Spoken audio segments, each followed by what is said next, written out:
Hello and welcome back to the Bird's Eye View podcast. We are here after Game 6 of the World Series, in which the Toronto Blue Jays lose 3-1 to the Los Angeles Dodgers. I'm your host, Zach Worden, joined as always by Jori Negin-Shecter. Before we get into the game, if you like what you're hearing throughout the episode, a great way to help us grow heading into Game 7 and beyond is by mixing in a subscribe and a comment and a like if you're watching on YouTube, and a follow and review if you're listening on the audio provider of your choice. So, Jory, the Blue Jays drop this one. Obviously, some dramatics at the end of the game. Madison Barger hits a ball. I guess he hits it too hard off the wall and it gets stuck in there. He runs all the way around. Confusion is abound at Rogers Center. Blue Jays had a chance to win a World Series tonight, but ultimately it was not to be, and we are headed for a Game 7. If you'll just excuse me for a moment.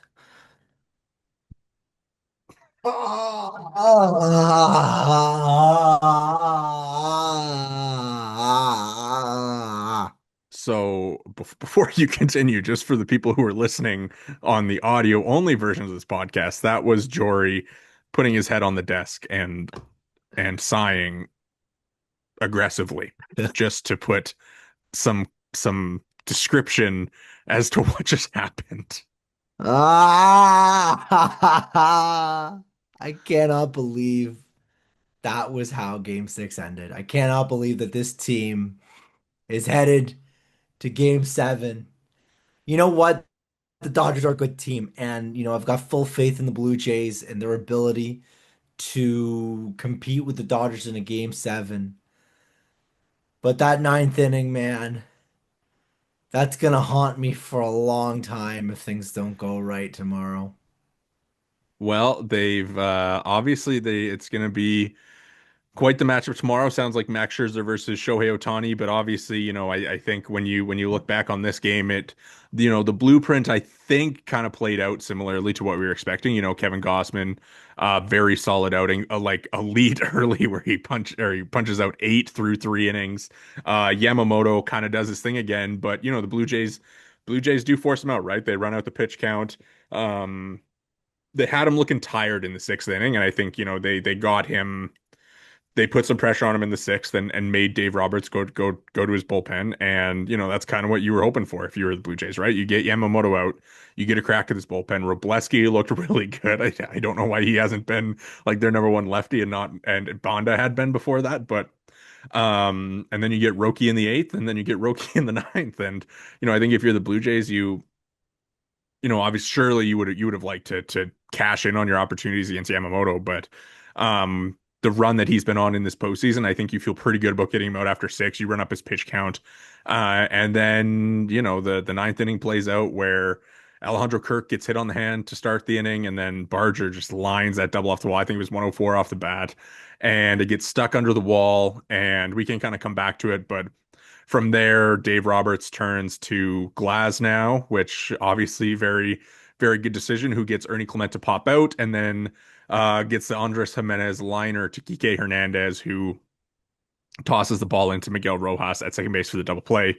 We can start with this ninth inning because that's what everybody's going to be talking about for a long time. But so Barger hits the ball.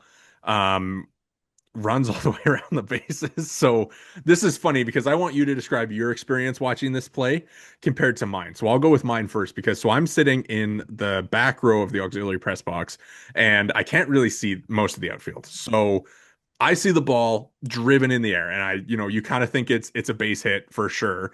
And there was like a little bit of me, I'm like that might be out. But by the crowd reaction, I can tell that it gets down, right? So I'm kind of like thinking, I see Straw around, and obviously Straw's going to score whatever. I'm like, okay, easy double for Barger.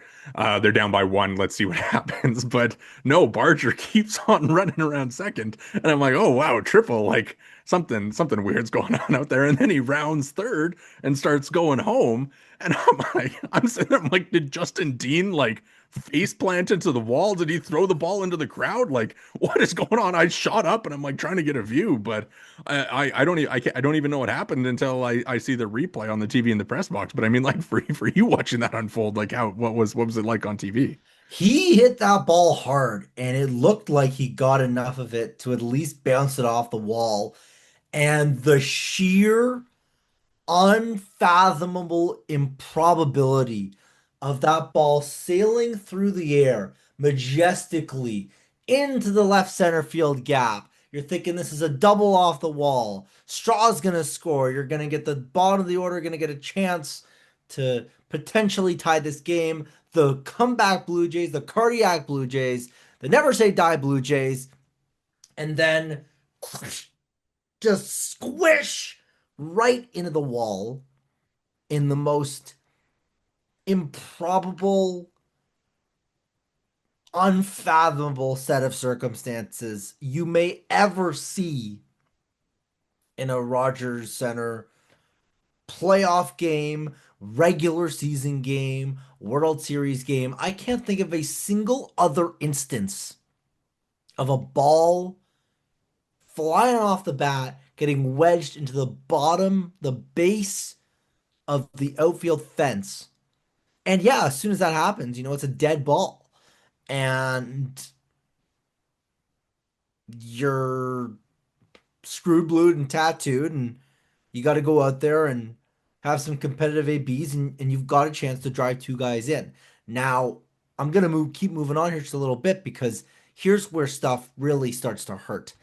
So you got second and third with none out, and I pull up my handy dandy run expectancy matrix, and the run expectancy for second and third is just under 2 runs. It's 1.92 runs. They are likely going to tie this game. And Tyler Glasnow comes in, and Ernie Clement has the most unproductive out I think I've seen in the history of the Blue Jays, considering the context. And then there's, of course, the Andres Jimenez and base running blunder that follows. And Jimenez puts the bat on the ball, and the XBA on that thing is in the 700s. That thing is like a Luis Arias special where that thing dies in the short kind of no man's land of left field 7 out of 10 times. And of course, Kike Hernandez, the postseason hero that he is, comes in, makes the grab. And then, of course, the catastrophe of all catastrophes forces game seven with Addison Barger. Yeah, it's it's a tough way to lose that one. I can't lie. It's funny. I mean, the Barger thing, I obviously there's like some controversy around the dead ball rule and everything like that, but I think, very appropriately called. It's cut and dry. I do wonder what the ruling is if Justin Dean goes out there and actually like picks up the ball. He's been getting a lot of credit for like putting his hands up or whatever. But and of course, like if he doesn't or if he let's say he puts his hands up and the umpire is like, don't give him that call, then it's not the most ideal play. And even Dave Roberts said after the game that like you want to play that ball and then go back and ask for the review after. But I think by putting up his hands and the left field umpire makes the call right away that you kind of guarantee that it is going to be that ruling. And I mean the point of that ruling, like, some people are talking about the play a few years ago where Yoenis Cespedes like let the ball go under the wall, and then the umpire rolls out and rolls the ball out from under the wall and says that it's fine. But it's kind of a different play because, like, yes, it lodges into the wall, and if it hadn't, it would have bounced back to Justin Dean, right? Where he would have been able to make the throw instead of having to run and get the ball. So, kind of different stuff that way, which makes it interesting. And I mean the last play of the game, I mean, obviously Jimenez comes up.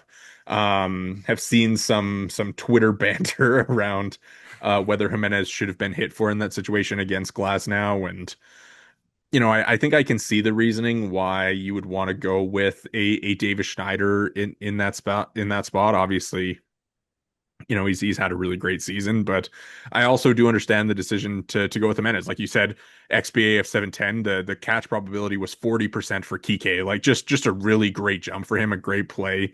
And then a pretty good throw and a nice like catch by Miguel Rojas there at second base to kind of get the out. Like it was a good play all around. But I mean, at the end of the day, if you're Addison Barger, like you're the tying run. Even if like he said that he was trying to get a good jump, so you'd at least get to third if it fell. But like say that it bounces right up to Kike and you can advance the third, well, you're still in scoring position, brother.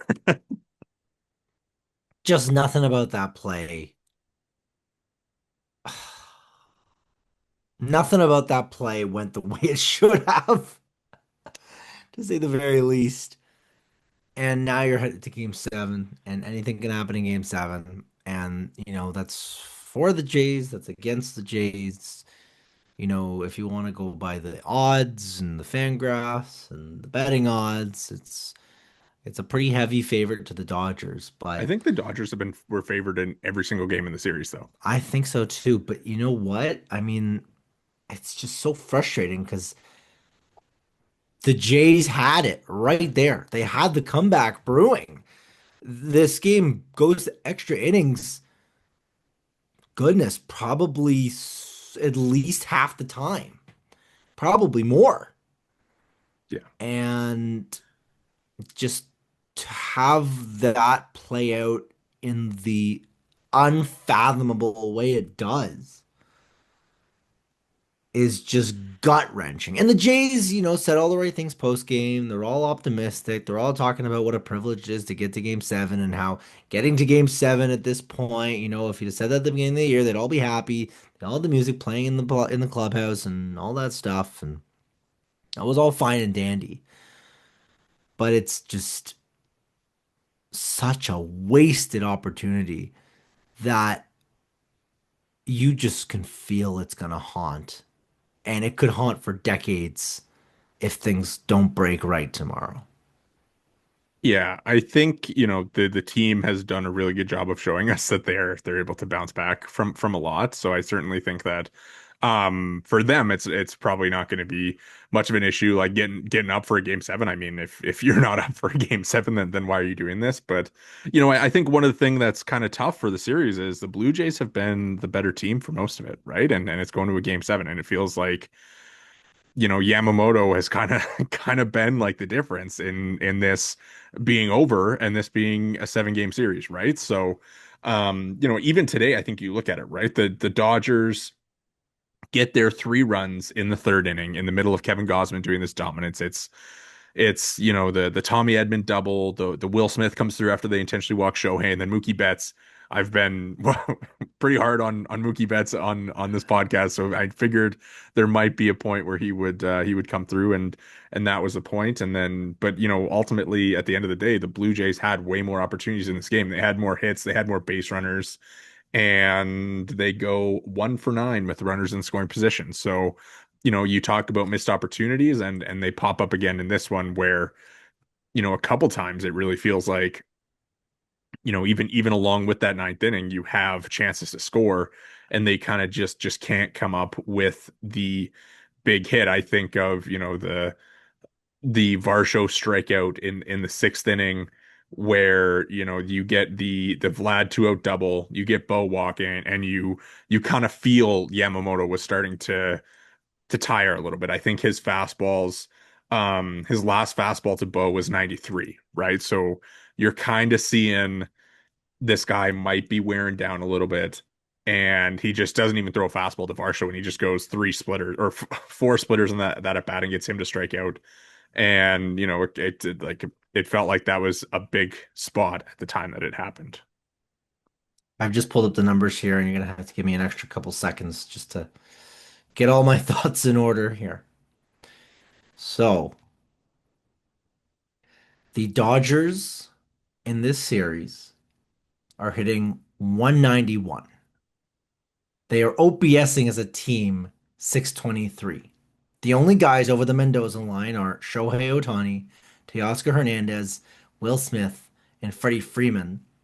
And the only guys with a positive OPS plus, if my math, or we'll say WRC plus, if my math is correct here. And you'll just have to give me just an extra second here. And obviously, it's not a perfect one-to-one because obviously there's park adjustment and so forth. But the only guys with a positive WRC plus that I can see are Shohei Ohtani, Will Smith, and Freddie Freeman. Teoscar Hernandez has a 706 OPS, which, I mean, this is not a perfect one-to-one, but like Lenyn Sosa had a 727 OPS and a 100 WRC plus. on the year. So again, it's not a perfect one-to-one. It's I don't have the numbers in front of me. I can't pull them up in terms of the granular WRC plus for the postseason based on what I'm using. But this Dodgers team is not hit, and somehow the Blue Jays, for all their hitting, the sequencing has not played out in a way that's allowed them to go out and win this series before it got to 7 games. Just remarkable stuff. And I mean, I'm gonna pull up the Blue Jays stats here as well. The Jays as a team are hitting 282 in the series with an 819 OPS.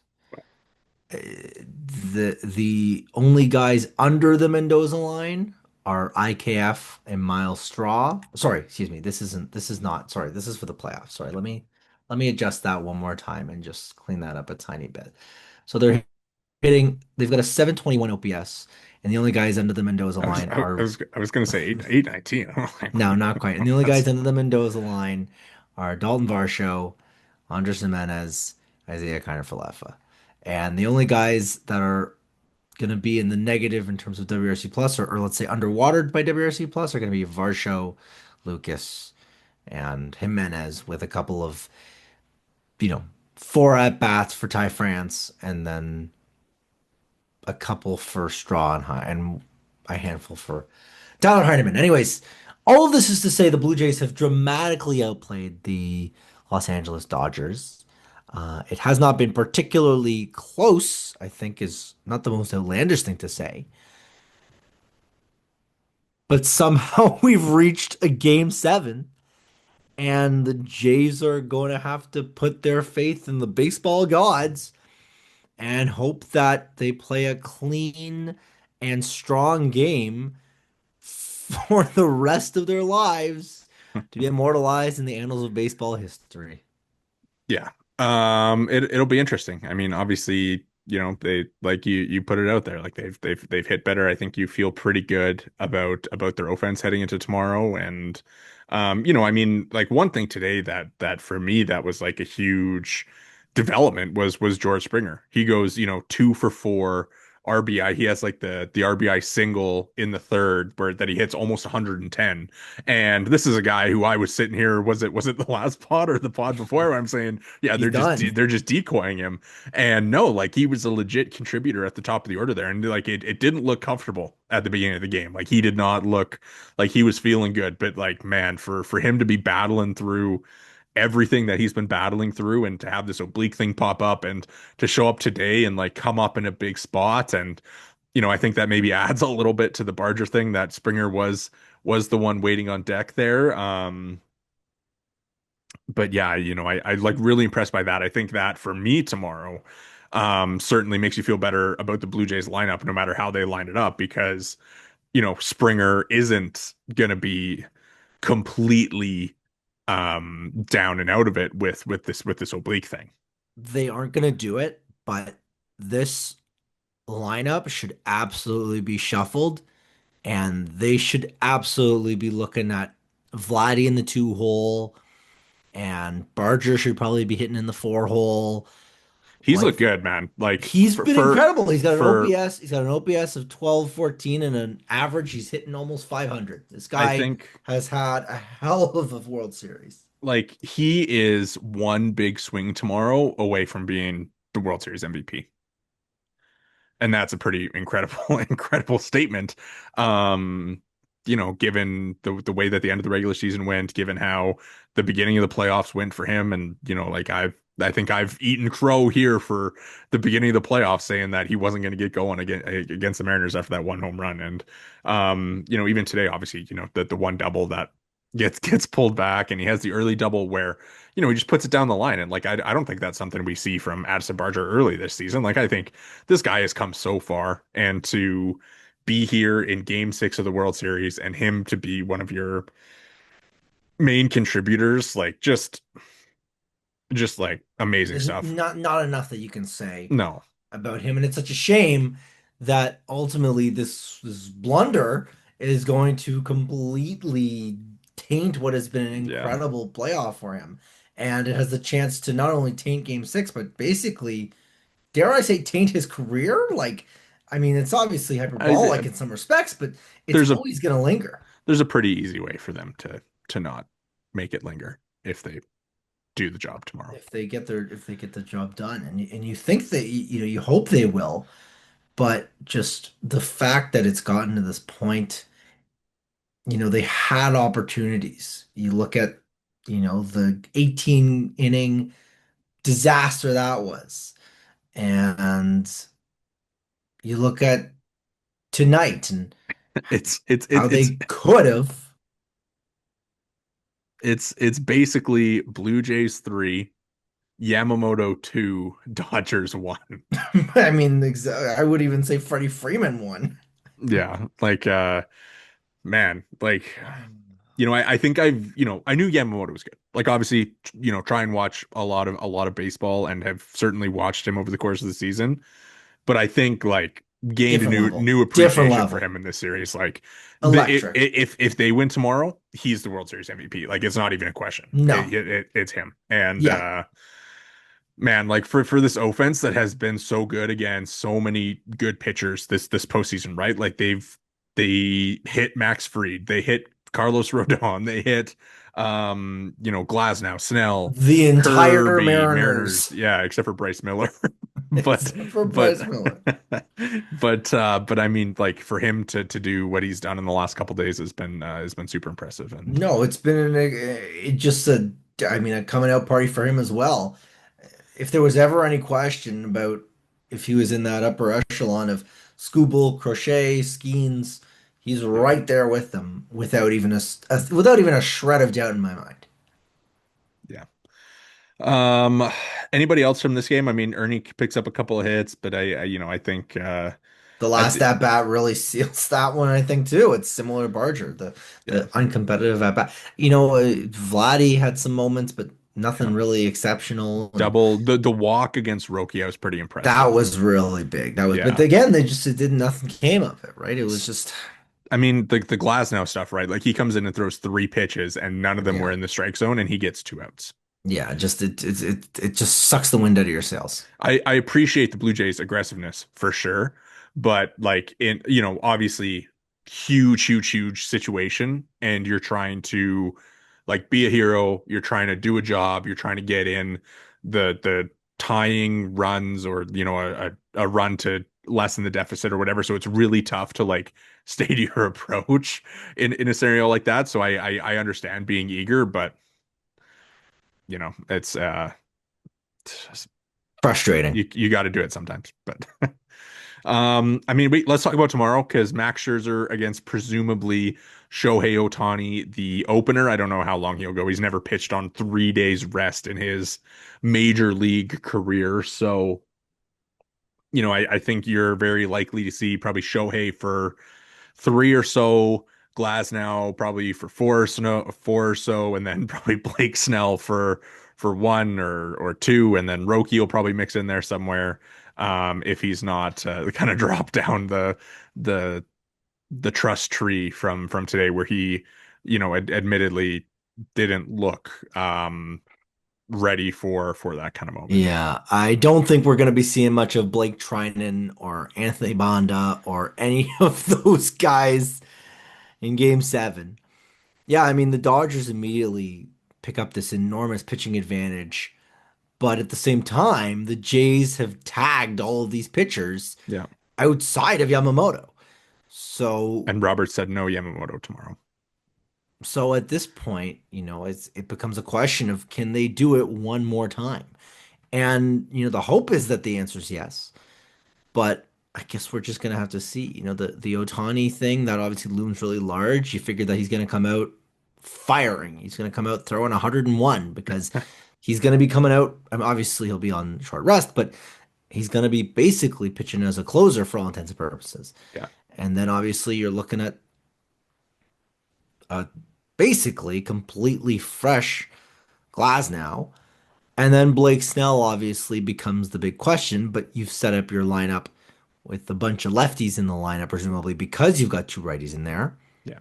So how does that end up playing out? it's a huge ask. And then obviously the mismatch, no disrespect to Max Scherzer, but this is not the same Max Scherzer that it was the last time he started in a game seven or the last time he was in a World Series like this. It was Max Scherzer against Zach Greinke, I believe, in the last Game 7 of World Series. So Yeah, that's a very, very, very different Max Scherzer. So, I mean, again, it sounds like Savage is likely to get some opportunity. yeah, It sounds like you're going to probably see a lot of guys outside of Kevin Gausman. And even in that situation, would it be the most shocking thing if they really, under an emergency circumstance, had to go to him, right? It's going to be really fascinating how they choose to deploy their pitching staff because immediately they're behind the eight ball there.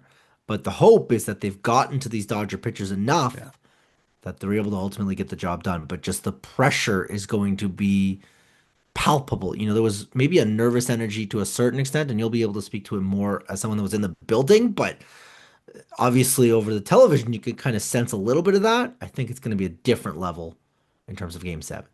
Yeah, you know what? Actually, it's interesting to me, like you kind of talk about that, right? Like, I think there's certainly worse pitchers that you could have in a Game 7 than Max Scherzer. Like that's a guy who's not going to be phased by the moment, right? And he's going to be very intensely ready for that start, I would bet. I know Miles Straw after the game said that he looked pissed off and like he was ready to pitch right away, and I can confirm that. As I was walking in the interview room after the game, Scherzer was walking down the hallway with his headphones in, and like might have been like the look on his face was more angry than the one when Schneider came out to pull him. And I didn't really notice that it was him until I was like kind of close. And like he was not moving for me, man. Like I like almost had to jump out of the way because he was gonna go right through me. And I'm not like a small guy. So can attest to the fact that he is going to be raring to go. I don't know how long he'll be out there for. I would imagine, last game he was actually pretty good last game. It was kind of Shohei that did all the damage against him. So, I think maybe one time through the order from him, maybe two if you want to kind of push, depending on how the first one goes, and if you want to push him a little bit there. But I think like you said, you Savage is going to be ready. I bet you Bieber will be ready. Like if you're wanting to go, Scherzer one time through the order, and then you kind of go, I'd like you Savage for an inning or two, depending on how his arm feels. He did just throw a career high in pitches. What would have it been like a couple days ago? Bieber obviously has a little bit more rest than you Savage does, and then I think you're very certainly Mason Fluharty, maybe Sir Anthony Dominguez, maybe Chris Bassett. Like again, looked really good today. This guy has been a revelation. So It didn't seem like he was going to be a guy to bring back, but all of a sudden, can you imagine high leverage Chris Bassett? um I said in a chat before the game, but like re-sign Chris Bassett after he came out in the ghillie suit with the flamethrower for That was Halloween. crazy. Yeah, hilarious stuff. But yeah, no, I think for the Jays pen, like there are only it's like Hoffman, Varland, And pray Fluharty, and pray and pray. Bieber, Savage are like the four or five guys that I would expect to see. It's gonna be just complete and total chaos. I don't even know what to expect. It's a game seven. Obviously, game sevens have not treated Toronto as a city very well. But at the same time, you hope that things go. You think, oh, hope that things break right this time around. I mean, if there's a team that is kind of built to play in a scenario like this, I think it's this one where they, seemingly aren't phased by anything. So, Yeah, my goodness, um, my goodness, man. Game seven, here it of comes, of of baby. course it was going to go seven though. Like, I I did mean, not think it was going seven. Admittedly, I thought the Dodgers would have this thing under wraps, but you know, I thought it was Jason six, and you the whole time were banging the drum. It's gonna go seven. It's gonna go seven. After I no, think I two I don't I games, don't it was think going that's seven. I don't think that's true. I mean, Absolutely. I After game predicted two, I after predicted game Jays in two, six at the beginning. no, you after. Well, maybe, but after game two, you had said to me 100% this thing's going seven. And I'm pretty I sure don't after know. game three, you said the same thing. This thing's going seven. You have multiple times, maybe not on the record, but absolutely you've said to me this thing is going seven It's games. just because I'm terrific at hedging. So um yeah, I mean I guess like you wouldn't have it any other way.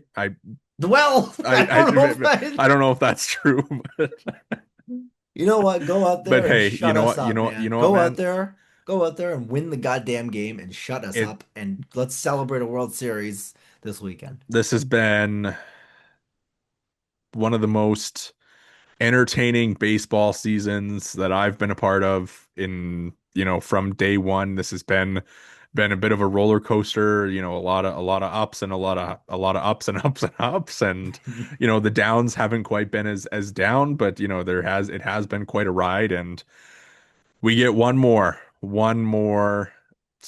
9 innings, maybe more, hopefully just nine to finish it off. And it's gonna be fun, man. Scherzer, Ohtani, Bieber, you sat like what a cast of pitchers if that is kind of how it ends up going. But really excited to be there and see how it all goes. It's gonna be a heck of an environment, I'm sure, at Rogers Center.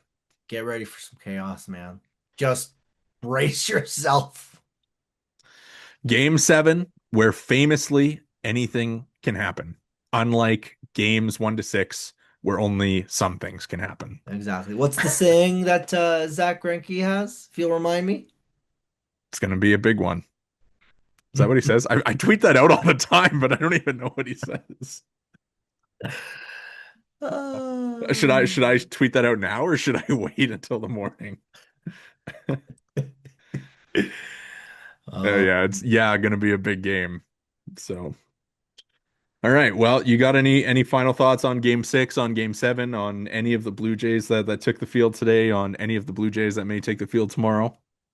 get your prayer circles out. Get your chosen your deity of choice. Your pray to whoever you got to pray to. Wear your lucky jerseys. Wear your lucky underwear. Wear your lucky socks. Wear all three of them. Make sure that you shave or don't shave. Make sure that you make sure whatever you ate for breakfast for game five, make sure whenever you went to the bathroom, whenever you didn't go to the bathroom during the games, whatever you can do, whatever it's going to take to get this team over the hump for game seven, make sure you lock in. Um, game 7 first pitch prediction. Honestly, I know there's been a lot of buck going around, but I don't think that's going to happen. you know what? I think you just go with I think you just let it ride. I think you just the first pitch you just No first pitch. no first pitch. I think you just lock in. I think it's game time, baby. There is no one has no there is nobody that is up to the task of a game seven first pitch. For game 7 first pitch is going to be Shohei Ohtani. Game seven first pitch, they're gonna fly in like the Dalai Lama, and they're gonna fly in the Pope, and they're gonna fly in every world leader, and it's gonna be like the greatest first pitch in the history of first pitches. Right, that's your prediction. Mine is going to be Paul Molitor. Just to just to stay on trend, I suppose. Stay on Um, the stay on track. he was in the building today, so would maybe make sense if he was doing a game 7. He's the 1993 World Series MVP. But I guess that would make sense. all right. That is going to do it for us here tonight at the Bird's Eye View podcast. Make sure to hit the subscribe and like buttons if you're watching on YouTube. If you're listening along on the audio provider of your choice, make sure to drop a follow and review. You can follow us all on Twitter. I am at Worden_Zach. Jory is at Jori Negin-Shecter, and the pod is at BEV_pod. Thanks so much for listening and enjoy game 7.